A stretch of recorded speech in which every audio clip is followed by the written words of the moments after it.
Audio Jungle.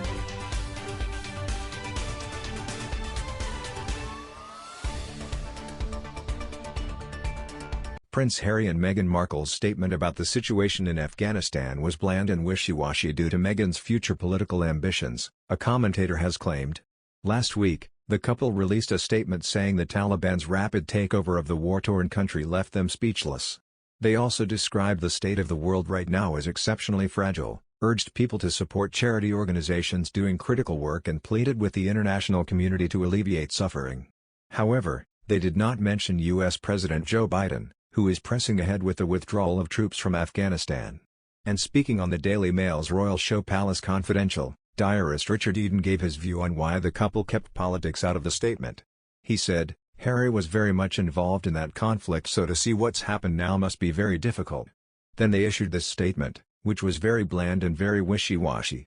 That's because to my mind, they're very much in bed now with the Democrats and with the future political ambitions of Meghan.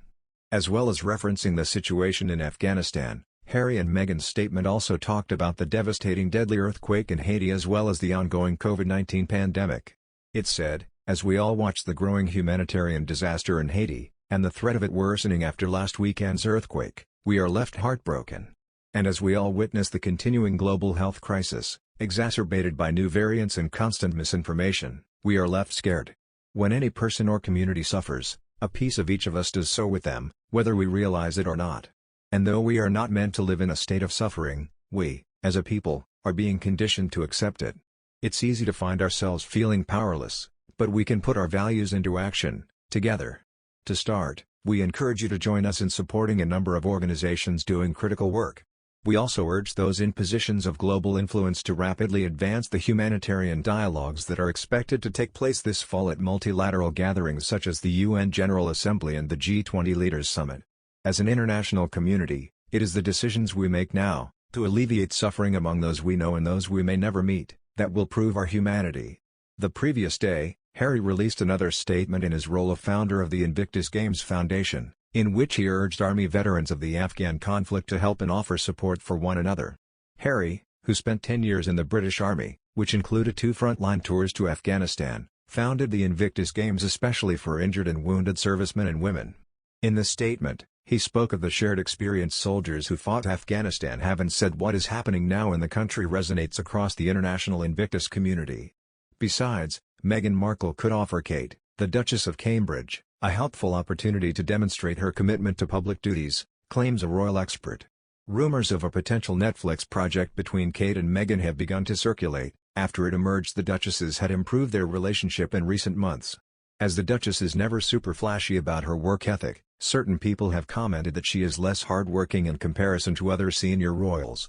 Royal commentator Molly Mulshine told podcast Royal Yes, "I think this would be so great and such a good idea. I do want to know more about Kate.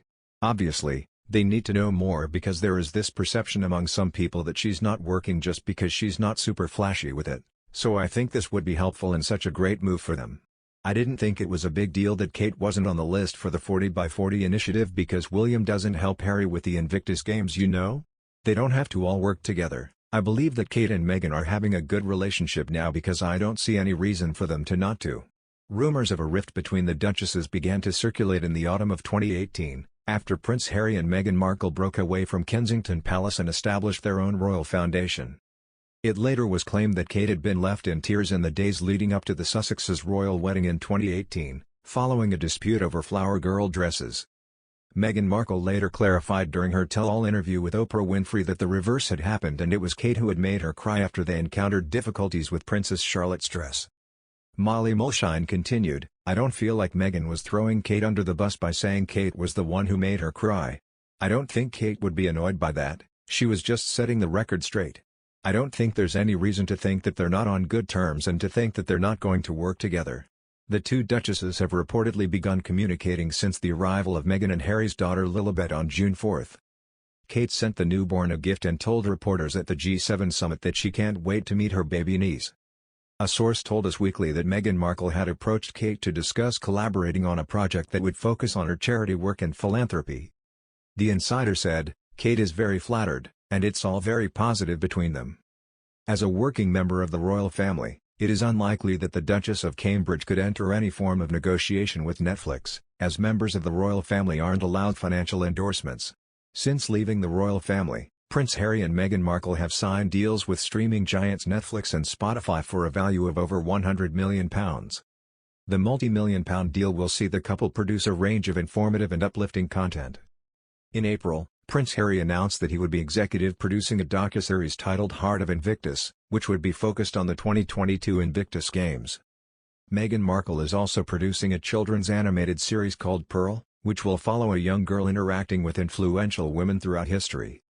Both projects are in the early stages of development and are due to be released in late 2022.